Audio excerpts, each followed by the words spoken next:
So how do we make sense of these three basic points that Paul is laying out? And we've got to ask the question, who then is Israel? What does Paul mean when he talks about Israel? What is it he's referring to? Paul has already laid the foundation for his argument in the previous chapters of the book of Romans.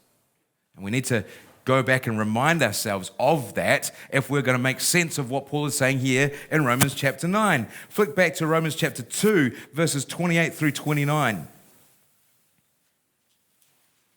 Listen to this. Remember we're asking the question, who is Israel? Let's remind ourselves of what Paul's already said. We've studied this already.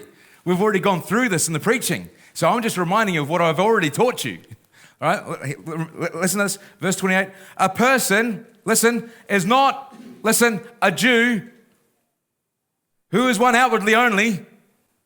Let's read it again. A person is not a Jew who is one outwardly only, nor is circumcision merely outward and physical. No, a person is a Jew who is one inwardly. And circumcision is circumcision of the heart. By the Spirit, not by the written code. Such a person's praise is not from other people, but from God. It is not what is outward and physical that makes someone a Jew. It is what is inward and spiritual that makes one a Jew. Paul has already laid the foundation for his argument, but so many times, all too often, we miss what he's saying. Carry on into chapter 3.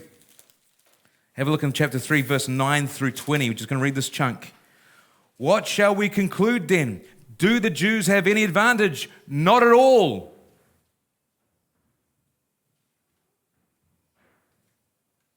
Surprise! Nope. No advantage. Okay, well, what's the point then? We have already made the charge, this is Paul saying, I've already made the argument that Jews and Gentiles alike are under the power of sin.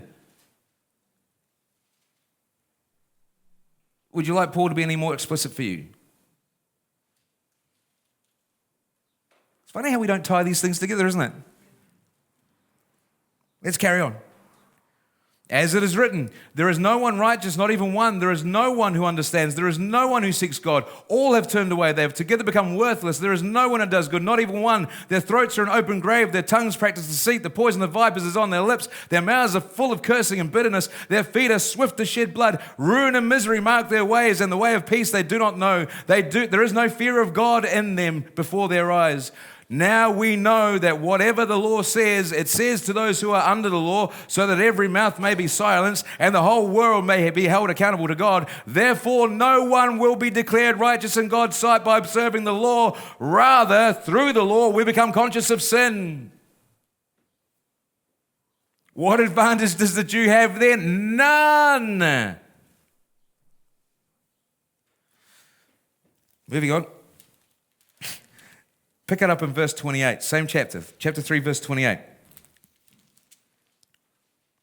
For we maintain, that a person is justified by faith apart from observing the law. Is God the God of the Jews only? Is he not the God of the Gentiles too? Yes, of Gentiles too, since there is only one God.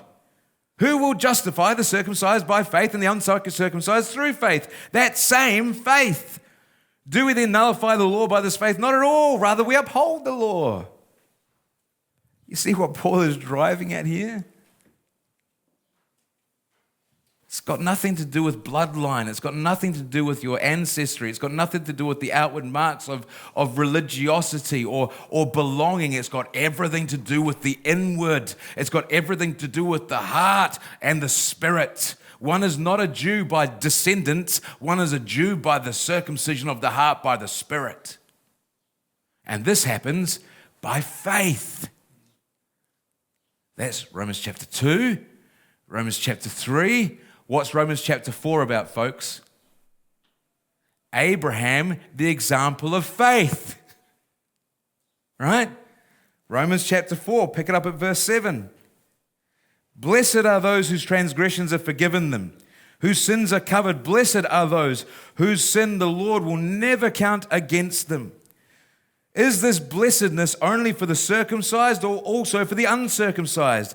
We have been saying that Abraham's faith was credited to him as righteousness. Under what circumstances was it credited? Was it after he was circumcised or before? It was not after, but before. And he received circumcision as a sign, a seal of righteousness that he already had by faith while he was still uncircumcised. So then, he is the father of all who believe but have not been circumcised, in order that righteousness might be accredited to them. And he is then also the father of the circumcised, who not only are circumcised, but who also follow in the footsteps of the faith of our father Abraham. You see, a Jew is not a Jew simply by being born into the nation of Israel. A Jew is not a Jew by wearing the outward marks of religion. A Jew is a Jew by being circumcised in the heart by the Spirit. And this comes through faith.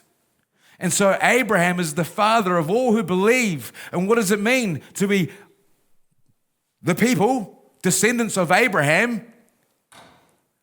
How do you get to be a descendant of Abraham? By walking in the footsteps of the faith of Abraham. You see how this works? This is all stuff that we've already covered. We've already laid the foundations for this. So what does that mean then? The patriarchs of Israel, Abraham, Isaac, Jacob, the 12 tribes, all of their progeny, the great nation of Israel, are they all descendants of Abraham? No, they are not. Only those who walk after the faith of Abraham are the descendants of Abraham. That's what Paul is saying. So not all who are Israel belong to Israel. That's his argument. Does everybody follow that?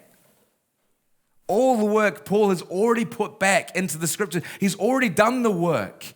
And so we come across Romans chapter 9 after Romans chapter 8, and it feels really clunky. But that's because we're not used to the way that Jews reason and Jews lay out their arguments. It's circular. We do linear stuff because we follow after the Greek and Roman tradition of philosophy. So we make our arguments linear. The Hebrews made their arguments circular. And so the stuff that Paul laid out at the beginning, he's now drawing back to make sense of. He's drawing back all the threads that he laid out in the foundation, and he's making sense of them now, saying, I told you this, remember? And here's why I told you this, because it's important here in this moment, because you need to know it here.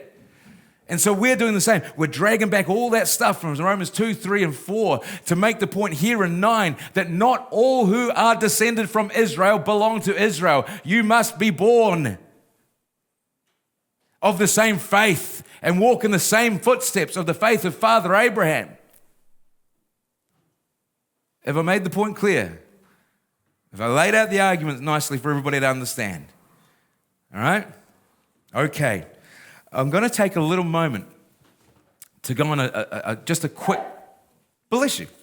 I thought, oh no, someone's having a panic attack because I said I was going to take more time. No, I'm just going to dive back. I want you to see this. We're going to dive back into Jeremiah. Just really quickly, prophet Jeremiah, and we're going to look at Jeremiah and Ezekiel. Just a couple of well-trodden passages that you will know. Jeremiah 9:26, God says that all Israel are uncircumcised of heart. Where is Paul getting his ideas from? He's drawing them straight from the Old Testament. The whole house of Israel, it says in Jeremiah 9:26, is uncircumcised of heart. In Jeremiah 24 and verse 9, God promises to give Israel a new heart. In chapter 29, verse 13, he says, you will seek me and you will find me when you seek after me with all your heart. And in chapter 31, verse 31, God promises a new covenant for Israel. The old covenant is going to be done away with, and there's going to be a new covenant. In Ezekiel chapter 16, verses 59 through 63, God promises an everlasting covenant to Israel.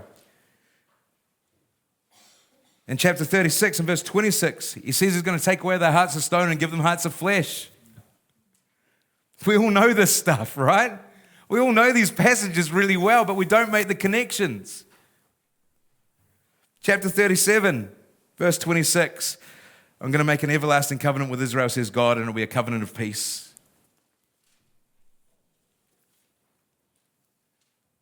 So what on earth is going on here? What on earth is going on here, folks? Not all who are descended from Israel belong to Israel. That's Paul's point. Only the circumcised of heart belong to Israel. Only those who walk after the faith of Father Abraham belong to Israel. Only those ones that Paul refers to in Galatians chapter 6, verses 15 and 16 as the Israel of God. That is the Israel that we are referring to here.